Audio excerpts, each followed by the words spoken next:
ये CBSE 2011 का question है कोऑर्डिनेट ज्योमेट्री का। इसमें डिस्टेंस फार्मूला यूज़ होगा। पहले डिस्टेंस फार्मूले को समझ लेते हैं। अगर एक पॉइंट x2 y2 है, एक पॉइंट x1 y1 है, तो दोनों के बीच के डिस्टेंस फाइंड करने के लिए आपको ये फार्मूला याद कर लेना है। x2 माइनस x1 का whole square plus y2 minus y1 का होल स्क्वायर का उसका अंडर रूट। तो इस क्वेश्चन में ये बताया गया है कि एक पॉइंट A है, एक पॉइंट B है, और उन दोनों पॉइंट के बीच का जो डिस्टेंस है वो 10 यूनिट्स है। तो यहाँ पर जो एक पॉइंट B दिया हुआ है उसमें y लिखा हुआ है, जबकि वैल्यू नहीं दी हुई है, y लिखा हुआ है। तो इसमें फाइंड करना है कि पॉसिबल वैल्यू ऑफ y क्या हो सकती है। तो यहाँ पर क्वेश्चन पढ़ लेते हैं। Find the value of y for which the distance between the points A and B is 10 units. तो हमारे को क्या करना है, इस फॉर्मूले में d की जगह में यहाँ पर 10 लिख देंगे, क्योंकि ऑलरेडी हमें डिस्टेंस यहाँ पे पता है। फिर हम करेंगे 11 माइनस 3 का whole square plus y minus 1 का होल स्क्वायर। देखिए माइनस, और ब्रैकेट में फिर आप लिखेंगे -1।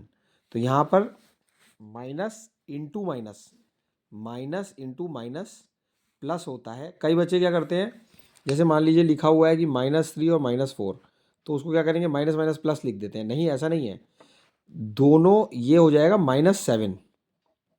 ऐसे समझाने के लिए बता रहा हूँ, इसका इस क्वेश्चन से लेना देना कुछ भी नहीं है। तो यहाँ पर आप देखिए माइनस इंटू माइनस प्लस होता है।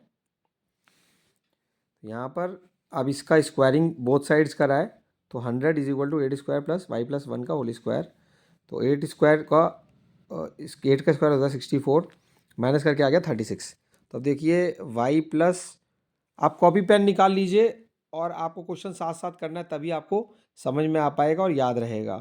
तो यहाँ पर हम लिखेंगे y प्लस 1 का whole square is equal to 36 है, तो y plus 1 is equal to under root 36, जिसकी वैल्यू जाती है +-6। तो देखिए एक बार y प्लस 1 6 हो जाता है, एक बार y प्लस 1 -6 हो जाता है। तो हम लिखेंगे when y plus 1 is equal to 6, तो ये 1 इधर चला जाएगा, 6 माइनस 1 5 हो जाता है। और जब y प्लस 1 -6 हो जाएगा, तो ये 1 जब इधर जाएगा तो -7 हो जाएगा। तो देखिए possible values of y are 5 and -7। ये बोर्ड का एग्ज़ाम का क्वेश्चन है, इसलिए आपको एक बार इसको सॉल्व ज़रूर कर लेना चाहिए। और चैनल को आप सब्सक्राइब करिएगा अगर आपको वीडियो अच्छा लगे, क्योंकि मैं इसी तरीके के वीडियोस आपको पोस्ट करूंगा। अगर आपने कोई चैप्टर नहीं भी पढ़ा हुआ है, तो चैप्टर के बीच का क्वेश्चन भी आपको समझ में आ पाएगा। इस तरीके से हर वीडियो बनाया गया है कि अगर आपने कुछ भी नहीं पढ़ा है तब भी आप समझ पाएंगे।